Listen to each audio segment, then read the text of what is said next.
So I'll just get my phone going. I don't think Shakespeare ever said that, did he? That's a technological advance. Okay, so I think I've taken this a bit too seriously. My wife and kids are somewhere in building a boat. I don't know.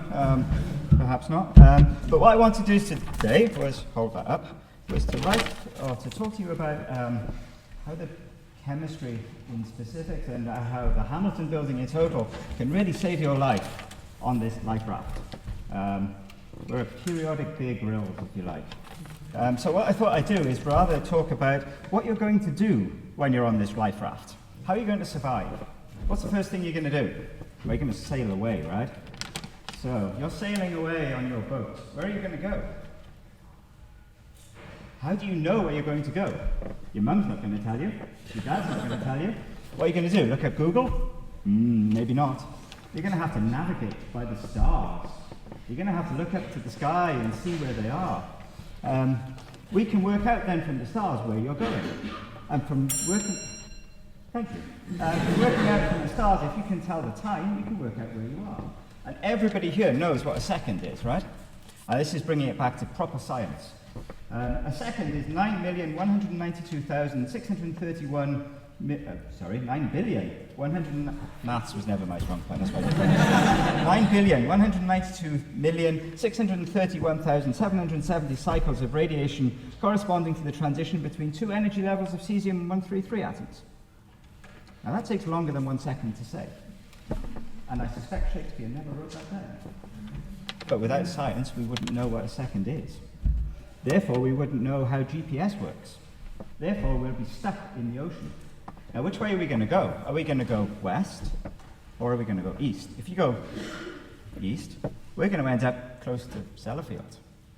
That's a bad place. That's got radioactive things, right? What do you have to do? Well, you have to buy your iodine tablets. Who forgot those? Everybody? How are you going to get iodine? Chemists know how to get iodine from seaweed. Therefore, we can save your life. What happens if we go the other way around? We go towards America. You're going to go across the ocean, isn't it? There's always one, isn't there? We're going to go across the ocean. They're going to be sharks. Who's going to make your shark bait? The Hamilton building? Or the arts block? Or are they going to actually be the shark bait? What happens if we land somewhere then? What's going to happen next? Well, we're going to need power. You're not going to get your iPhones to work without power, right? So who's going to build your solar power? Who's going to build your wind power turbines? Who's going to build your batteries? Is it going to be somebody who quotes Ulysses at you?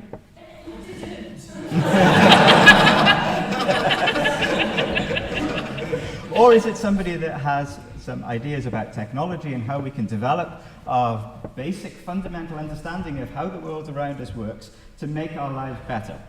And that's really what science is all about, I would argue.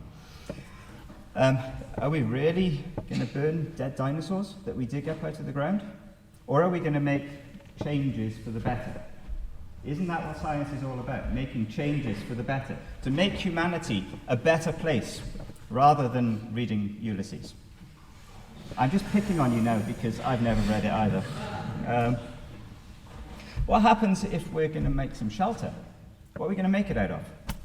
Are we going to build it out of banana leaves? Or are we going to try and make something better, like Gore-Tex, which is waterproof, which is windproof? Or are we going to just use the pages of Ulysses?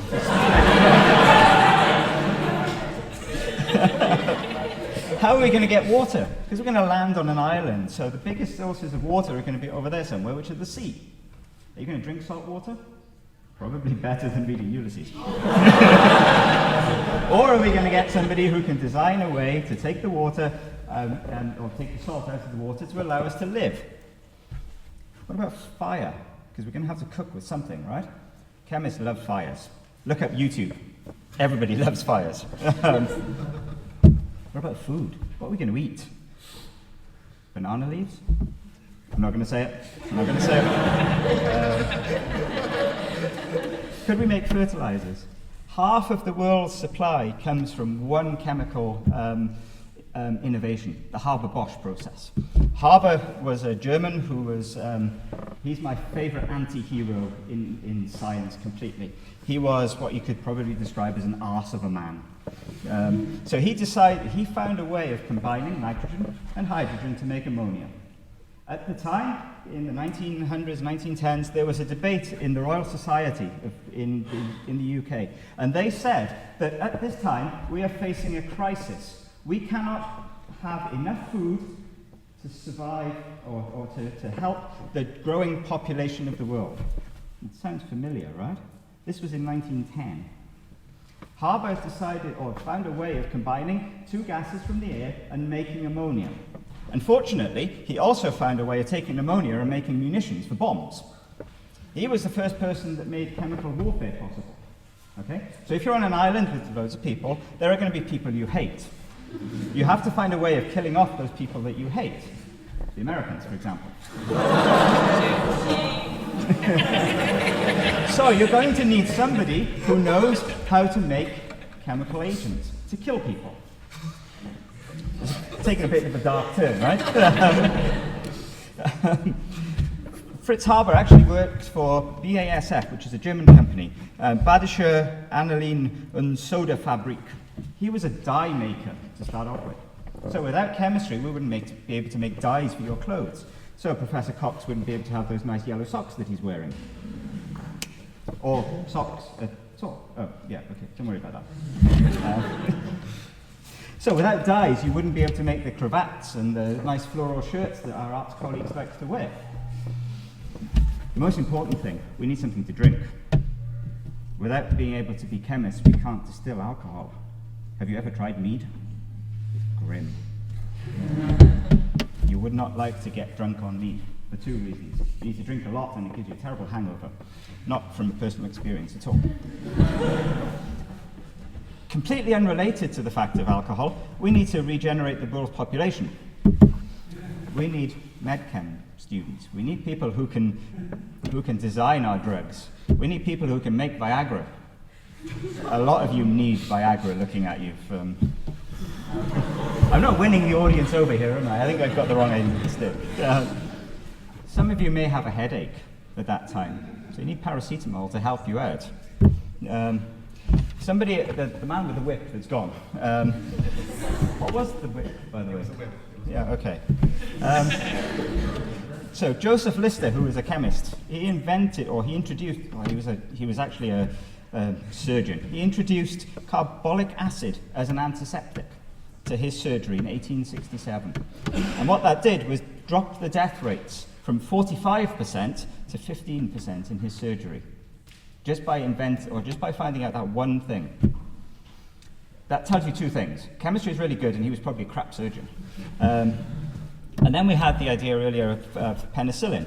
Fleming discovered penicillin, and he was a biologist, but it was only became available because organic chemistry was able to make it. And that was only in the 1940s. So on a big scale, we could make penicillin. And the problem, and this again relates to the man with the whip, is that we have antimicrobial resistance now. So you can't take penicillin anymore. There's things like, and this goes to the man with the whip again, with super gonorrhea. We do not want to bring, I don't know where he's gone, I think he's gone for a swab. Yep, okay. So how can we import those sorts of diseases without treatments?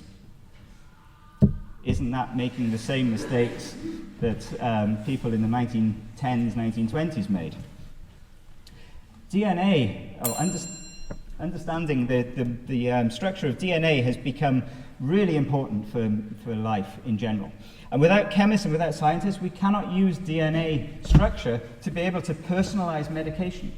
So without understanding the structure of these compounds, we can't say that you need Viagra or that you need super gonorrhea. Sorry, it should be the other way around, shouldn't it? You're the bad team, yeah. You need, yeah. How are we going to move on our island? Where are we going to go? We're going to have to develop transport. So we're going to have to generate electric vehicles. How are we going to power them? By the sun? By hydrogen fuel? How are we going to get those things? Shakespeare's not going to tell us. Ulysses. Ulysses might tell us, but nobody's read that far to find out. How are we going to make tyres? We have to have creativity as well. And that's the key thing that really unites the scientists and the artists, or the humanities, is creativity.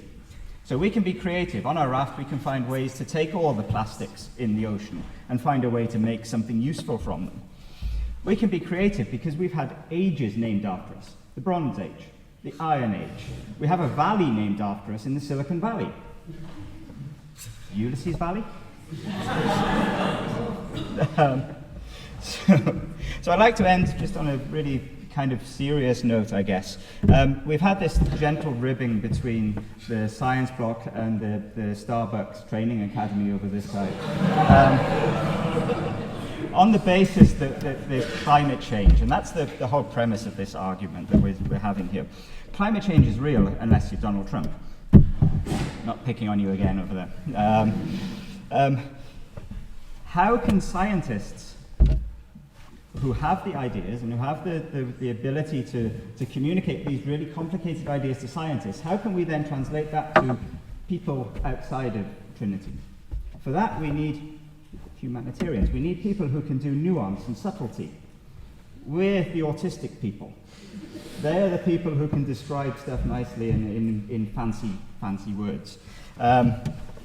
Only by working together as a group of people, rather than as a group of scientists and humanitarians or humanists or whatever you are, whatever you want to call yourselves, can we really change policy? Can we really change thinking of people? Perhaps that's what we could do tomorrow, maybe over a cup of coffee. Thank you very much.